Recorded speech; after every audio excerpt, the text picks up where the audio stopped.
आज मैं आपको न्यूरिका कंपनी के बारे में बताना जा रहा हूँ। न्यूरिका का बिजनेस है हेल्थ केयर और वेलनेस प्रोडक्ट का।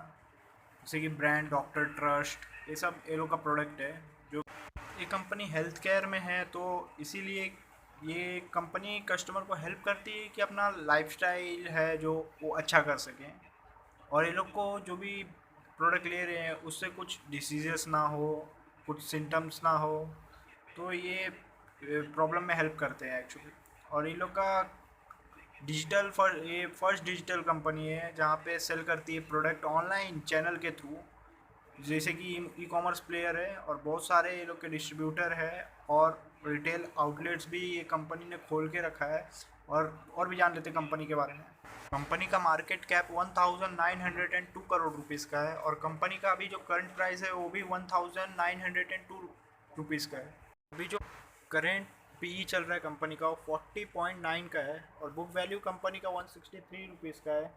और कंपनी ने इस साल आर ओ सी 67.2% का जनरेट किया और आर ओ ई 52.2% का जनरेट किया। और कंपनी का डेप्थ इक्विटी 0.02 है, ना के बराबर ही है, समझ लो। कंपनी ने इस साल प्रॉफिट आफ्टर टैक्स जनरेट किया 46.5 करोड़ रुपीज़ का। और अर्निंग पर शेयर है इस साल कंपनी का 46.5 रुपीज़ का। कंपनी के ऊपर शॉर्ट और लॉन्ग टर्म डेप्थ दोनों मिला के है 3.46 करोड़ का। और कंपनी का बैंक बैलेंस और कैश, जिसको हम लोग कैश इक्विवेलेंट बोलते हैं, वो कंपनी का है 126 करोड़ का। और इस साल कंपनी ने टोटल सेल्स किया है 213 करोड़ रुपीज़ का, और भी बढ़ रहा है सेल्स। क्वार्टरली रिजल्ट देख लेते कंपनी का। ये सितंबर क्वार्टर से सेल्स किया था कंपनी ने सितंबर क्वार्टर में 30 करोड़ रुपीज़ का और प्रॉफिट बिफोर टैक्स था 13 करोड़ रुपीज़ का और प्रॉफिट आफ्टर टैक्स था 9 करोड़ का। और अर्निंग पर शेयर था 0 रुपीज़ का, क्योंकि लिस्ट नहीं हुई थी तब। दिसंबर क्वार्टर में कंपनी ने सेल्स किया था 59 करोड़ का, जिसमें प्रॉफिट बिफोर टैक्स था 9 करोड़ रुपीज़ का और प्रॉफिट आफ्टर टैक्स था 6 करोड़ का। और ईपीएस रहा था 0, क्योंकि लिस्ट नहीं हुई थी कंपनी, इसीलिए ईपीएस नहीं बताया।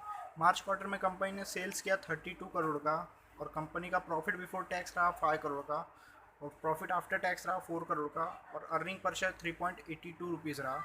और इसी दौरान लिस्ट भी हुई कंपनी। जून क्वार्टर में जो अब भी आया उसमें कंपनी ने सेल्स किया 119 करोड़ का, जिसमें प्रॉफिट बिफोर टैक्स 49 करोड़ का रहा और प्रॉफिट आफ्टर टैक्स कंपनी का 36 करोड़ का रहा। और अर्निंग पर शेयर कंपनी का 36.15 रुपीज़ का रहा। और प्रॉफिट एंड लॉस स्टेटमेंट देख लेते हैं कंपनी का।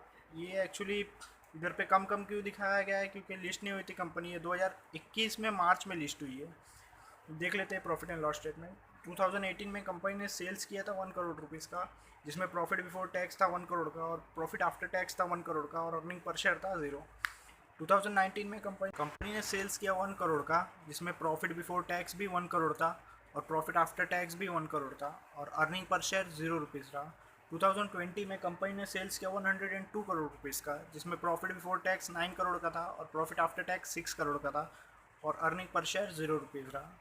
2021 में कंपनी ने सेल्स किया 213 करोड़ रुपीज़ का, जिसमें प्रॉफिट बिफोर टैक्स 62 करोड़ का रहा और प्रॉफिट आफ्टर टैक्स 47 करोड़ का रहा और अर्निंग पर शेयर 46.53 रुपीज़ का रहा। अब देख सकते हो पिछले साल से सेल्स डबल हो गया है, डबल से भी ज़्यादा हो गया है और प्रॉफिट लगभग 6-7 गुना बढ़ गया है और अर्निंग पर शेयर भी अच्छा हो गया है कंपनी का। क्रॉस देख लेते कंपनी का। कंपनी ने डेप्थ रिड्यूस किया है, कंपनी लगभग डेप्थ फ्री है। कंपनी ने पिछले 3 साल में अपना आर एवरेज रखा है 54.78% का। 20 से ऊपर रहता है तो बहुत अच्छा माना जाता है, लेकिन ये तो बहुत ज़्यादा ही अच्छा है। रेशोज़ देख लेते कंपनी का। सेल्स ग्रोथ रेशो देख लेते हैं। हमारे पास पिछले 10 साल का अवेलेबल नहीं है, पिछले 5 साल का भी हमारे पास अवेलेबल नहीं है। पिछले 3 साल में कंपनी ने सेल्स बढ़ाया है 612% एवरेज और पिछले साल 110% का सेल्स ग्रोथ आया। और प्रॉफिट ग्रोथ देख लेते हैं। पिछले 10 साल का हमारे पास अवेलेबल नहीं है, पिछले 5 साल का भी हमारे पास अवेलेबल नहीं है, लेकिन पिछले 3 साल में 1225% प्रॉफिट ग्रोथ हुआ है और इस साल 625% का प्रॉफिट ग्रोथ कंपनी ने जनरेट किया है। अब स्टॉक का प्राइस देख लेते हैं। स्टॉक का प्राइस हमारे पास अवेलेबल ही नहीं है, क्योंकि ये कंपनी लिस्ट ही नहीं हुई थी वो टाइम तक। रिटर्न ऑन इक्विटी देख लेते हैं। पिछले 10 साल का हमारे पास अवेलेबल नहीं है, पिछले 5 साल का भी हमारे पास अवेलेबल नहीं है। पिछले 3 साल में कंपनी का रिटर्न ऑन इक्विटी रहा है एवरेज 55% और लास्ट साल 52% लगभग कंपनी ने रिटर्न ऑन इक्विटी जनरेट किया। शेयर होल्डिंग पैटर्न देख लेते हैं कंपनी का। ये मार्च और जून का ही है। प्रमोटर्स का होल्डिंग 70% था मार्च क्वार्टर में और जून में भी उतना ही रहा, लेकिन फॉरेन इन्वेस्टर का होल्डिंग मार्च में 10.51% था और बढ़ के जून में 12.42% हो गया। और इंस्टीट्यूट का होल्डिंग देख लेते हैं, 8.09% था मार्च में और घट के 6.75% हो गया जून में। और पब्लिक होल्डिंग 11.40% था मार्च में और घट के 10.83% हो गया। देख सकते हो आप, फॉरेन इन्वेस्टर लोग ने बहुत ज़्यादा इन्वेस्ट किया, 2% बढ़ा दिया अपना स्टेक। अगर एनालिसिस अच्छा लगा तो प्लीज़ लाइक करें, शेयर करें, कमेंट करें और सब्सक्राइब ज़रूर करना।